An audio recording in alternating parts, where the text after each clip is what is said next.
नमस्कार, आपण पाहतात कटू सत्य लाईव्ह न्यूज. चॅनलवर नवीन असाल तर चॅनलला सबस्क्राईब, शेअर, लाईक, कमेंट करून महाराष्ट्रभरातील नवनवीन बातम्यांसाठी बेल आयकन दाबायला विसरू नका. शिंदेकडे असलेलं म्हणजे चोरलेलं जे चिन्ह आहे, मूळ शिवसेनेचं चिन्ह शिंदेनी चोरलेलं आहे, नावही चोरलेलं आहे. हे चिन्ह त्यांच्याकडून काढून घेऊन गोठवलं जाईल अशी अपेक्षा आहे. एवढं झालं तरी खूप होईल, कारण या चिन्हाच्या आणि नावाच्या जोरावरच एकनाथ शिंदे आणि त्यांची सगळी गद्दार गँग ही उड्या मारते. या चिन्हावर त्यांचा अधिकार नाही आणि नावावर तर अजिबातच नाही, कारण शिवसेनेचे संस्थापक बाळासाहेब ठाकरे होते. प्रबोधनकार ठाकरे यांनी सुचवलेलं हे नाव आहे शिवसेना. बाळासाहेब ठाकरे हे शिवसेनेचे प्रमुख होते, शिवसेना प्रमुख होते. त्यानंतर त्यांनी आपली शिवसेना उद्धव ठाकरेंकडे सोपवली, ते पक्षप्रमुख झाले. तेव्हा अशा प्रकारे निवडणूक आयोगाला कोणताही अधिकार नव्हता की शिवसेना हे नाव आणि निशाणी शिंदेकडे देण्याचा, पण त्यांनी ती दिली कारण यामध्ये राजकारण होतं. आज सुप्रीम कोर्टामध्ये शिवसेनेचं नाव आणि निशाणी या खटल्याची अनेक दिवसानंतर सुनावणी होती. अनेक दिवसानंतर सुप्रीम कोर्टाने 12 नोव्हेंबर ही तारीख दिली होती. आज या केसचा निकाल लागेल अशी अपेक्षा नव्हती अर्थातच. याचं कारण पहिलाच दिवस होता. सलग केस ऐकली तरी 2-3 दिवस जातील अशी अपेक्षा आहे. त्यामुळे आज निकाल लागेल असं कुणालाही वाटत नव्हतं, त्यांच्या वकिलांनाही वाटत नव्हतं. पण आज सुनावणी सुरू होईल असं वाटत होतं. या आशेवर मात्र सुप्रीम कोर्टाने पुन्हा एकदा पाणी फिरवलं आहे. कोर्टामध्ये गेलं की तारीख पे तारीख यापेक्षा वेगळं काहीच होत नाही अशी सर्वसामान्य जनतेची भावना आहे. आणि दरवेळेला खालच्या कोर्टापासून ते थेट सुप्रीम कोर्टापर्यंत सर्व कोर्ट यावर शिक्कामोर्तब करत असतात. तसंच शिक्कामोर्तब आज सुप्रीम कोर्टाने केलेलं आहे. आज शिवसेनेचं नाव आणि निशाणी या खटल्याची तारीख देण्यात आली आणि त्यासोबत जो शिंदेच्या गद्दारी संदर्भातला दुसरा खटला आहे, पक्षांतरासंदर्भातला, त्या खटल्याची सुद्धा तारीख देण्यात आली. आता दोन्ही केसेस जे आहेत, खरं तर 3 केसेस, एक शिवसेनेचं नाव आणि निशाणी, दुसरं राष्ट्रवादी काँग्रेस पक्ष शरद पवार यांचं नाव आणि निशाणी, आणि पक्षांतर विषयक खटला, या तिन्ही खटल्यांची सुनावणी आता एका पाठोपाठ एक होईल असं सुप्रीम कोर्टाचे न्यायमूर्ती सूर्यकांत यांनी सांगितलेलं आहे. न्यायमूर्ती सूर्यकांत यांचंच खंडपीठ आज होतं. तुम्हाला माहितीये, पुढच्या वेळेला जेव्हा या खटल्याची तारीख होईल तेव्हा न्यायमूर्ती सूर्यकांत हे सुप्रीम कोर्टाचे सरन्यायाधीश झालेले असतील. 21 आणि 22 जानेवारी 2026 ही तारीख आता कोर्टाने दिलेली आहे. 21 जानेवारीला सकाळी 11:30 वाजता यापैकी पहिल्या म्हणजे शिवसेनेचं नाव आणि निशाणी या खटल्याची सुनावणी सुरू होईल अशी अपेक्षा आहे. सूर्यकांत हे सरन्यायाधीश बनत असल्यामुळे त्यांच्यावरच्या जबाबदाऱ्या वाढणार आहेत. पुन्हा या खटल्याच्या मार्गामध्ये काही अडथळा येऊ नये अशीच अपेक्षा सर्वजण करत असतील. मित्रहो, इंग्रजीमध्ये एक म्हण आहे, justice delayed is justice denied. म्हणजे न्यायाला विलंब हा न्यायाला नकार आहे. न्याय नाकारण्यासारखंच आहे न्यायाला विलंब करणं, अशी ही म्हण सांगते. तेच सुप्रीम कोर्टात पुन्हा पुन्हा सिद्ध होत आहे. खरं तर आपण सगळे महाराष्ट्रातले मतदार, महाराष्ट्रातले नागरिक वैतागलेलो आहोत. याचं कारण 2023 पासून हेच घडतं आहे. नुसत्या तारखा पडतायत सुप्रीम कोर्टामध्ये आणि दरवेळेला न्यायमूर्ती असं सांगतायत की सुप्रीम कोर्टापुढे महत्वाची कामं आहेत. माझ्या मनात हा प्रश्न येतो, सुप्रीम कोर्टाला तो विचारावा की नाही हे प्रत्येकाच्या मनात असतं की तुमच्या पुढे महत्वाचे खटले आहेत, पण हा जो खटला आहे शिवसेनेचं नाव आणि निशाणी, हा खटला सुद्धा महत्वाचाच आहे. तेव्हा या खटल्याला उशीर का होतो आहे, तारीख पे तारीख असं तुम्ही का करताय असा प्रश्न विचारला पाहिजे असं मला वाटतं. हा प्रश्न यापूर्वी उद्धव ठाकरेंनी उपरोधिक पद्धतीने विचारला होता. हा असंख्य शिवसैनिकांच्या मनामध्ये आहे. हा शिंदेच्या मनात असेल की नाही मला माहित नाही, कारण जेवढा उशीर होईल तेवढा त्यांचा फायदा असेल. शिवसेना हे नाव निवडणूक आयोगाने त्यांना दिलेलं आहे. अधिक धनुष्यबाणी निशाणी सुद्धा त्यांना दिलेली आहे. लोकसभा निवडणुका झाल्यात, विधानसभा निवडणुका झाल्यात. आता तर 21 आणि 22 जानेवारी ही तारीख दिलेली असल्यामुळे स्थानिक स्वराज्य संस्थांच्या सर्व निवडणुकाही तोपर्यंत पार पडतील. कारण सुप्रीम कोर्टानेच दुसऱ्या एका खटल्यामध्ये आदेश दिलेला आहे की 30 जानेवारीच्या आतमध्ये स्थानिक स्वराज्य संस्थांच्या निवडणुका घ्या. त्याप्रमाणे आता नगरपालिका आणि नगरपंचायत निवडणुका जाहीर झालेल्या आहेत. यानंतर जिल्हा परिषद निवडणुका आणि त्यानंतर महापालिका निवडणुका होतील अशी अपेक्षा आहे. पण जर 21 आणि 22 या तारखांना सलग सुनावणी झाली तर याचा अर्थ 30 जानेवारीच्या आत या खटल्याचा निकाल येईल अशी अपेक्षा नाही. आणि जरी आला, समजा शेवटच्या 8 दिवसात जरी आला, तरी सुद्धा त्याचा निवडणुकीवर परिणाम होण्याची शक्यता नाही.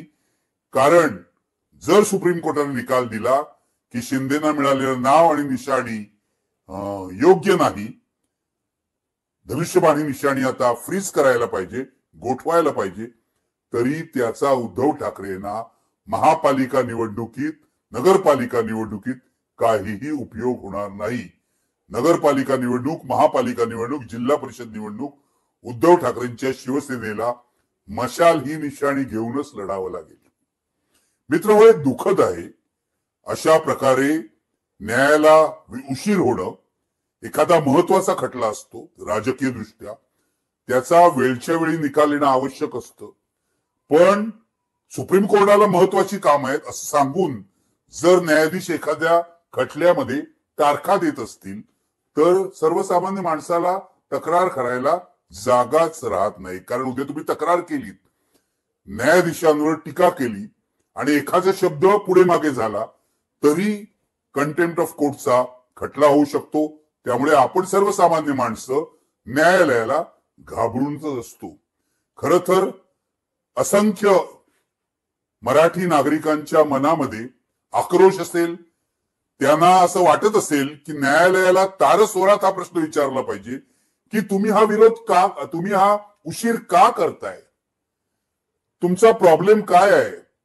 आधी जो पक्षांतर विषयक खटला होता शेड्यूल 10 चा, तोही खटला संपल्यात जमा आहे. कारण जर डिस्क्वालिफिकेशन व्हायचं होतं शिंदेच्या आमदारांचं तर ते गेल्या विधानसभेच्या मुदतीच्या आत व्हायला पाहिजे होतं. ती विधानसभा तर संपून गेली. त्यामुळे आता तुम्ही डिस्क्वालिफिकेशन केलं तरी त्याचा काहीही परिणाम व्यवहारात होणार नाहीये. त्यामुळे दुसरा खटला तर निरुपयोगी आहे.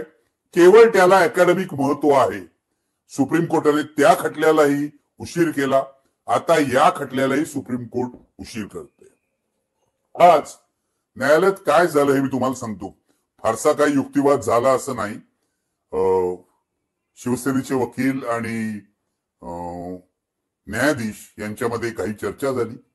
न्यायमूर्ती सूर्यकांत यांनी शिवसेनेचे वकील देवदत्त कामत यांना विचारलं की तुम्हाला आर्ग्युमेंटला किती वेळ लागणार आहे. तर ते म्हणाले 3 तास तरी लागतील. आधी म्हणाले 2 तास लागतील. मग अभिषेक मनु सिंघवी दुसरे वकील आहेत उद्धव ठाकरे यांचे शिवसेनेचे, हे म्हणाले दोघांना मिळून 3 तास लागतील वगैरे.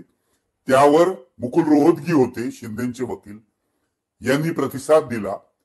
शेवटी न्यायमूर्तींनी असा निर्णय घेतला की दोन्ही बाजूंना 2-2 तास द्यावेत. 3 तास देणं काही शक्य नाही असं ते म्हणाले. 2-2 तास द्यावेत. 21 जानेवारीला, आज नाही 21 जानेवारीला 2-2 तास दोघांना मिळतील. दोघांचे आर्ग्युमेंट होतील. त्यानंतर शरद पवार आणि अजित पवारांचा जो खटला आहे म्हणजे चिन्हाचा आणि नावाचा, त्याविषयी युक्तिवाद होईल. आणि मग पक्षांतर विषयक खटला जो निरुपयोगी आहे त्यावरही युक्तिवाद होईल. आणि मग न्यायाधीशांच्या सोयीप्रमाणे या तिन्ही खटल्यांचा निकाल लावला जाईल. मला एक गोष्ट गमतीची वाटते की गेल्या तारखेला सुद्धा न्यायमूर्ती सूर्यकांत यांनी नेमका हाच प्रश्न कपिल सिबलना विचारला होता. आज कपिल सिबल कोर्टात नव्हते, देवदत्त कामत आणि अभिषेक मनु सिंघवी होते. पण हाच प्रश्न कपिल सिबलना विचारला होता की तुम्हाला युक्तिवादाला किती वेळ लागणार आहे. तेव्हा त्यांनी सांगितलं होतं 45 मिनिटं आम्हाला लागतील. आज अभिषेक मनु सिंघवी आणि देवदत्त कामत यांनी दोघांनी मिळून सांगितलं 3 तास लागतील. त्याला 2 तास मिळाले. दरवेळेला न्यायमूर्ती हाच प्रश्न विचारतायत आणि तारखा देतायत. हे माझ्या लक्षात आलंय, तुमच्या लक्षात आलंय की नाही? याचं कारण काय आहे हे समजून घेण्याचा अधिकार जनतेला आहे की नाही हा प्रश्न मला विचारायचा आहे. सुप्रीम कोर्टात तारखा ज्या लागतात त्या काय पद्धतीने लागतात, त्याच्यामध्ये पारदर्शकता आहे की नाही, कोणता खटला महत्वाचा आहे कोणता नाही हे कसं ठरवलं जातं, हे सगळं लोकांना कळण्याची गरज आहे. जर आपण लोकशाहीमध्ये राहत असू, जर या देशामध्ये लोकशाही असेल, पण हे आजपर्यंत कधी झालेलं नाही.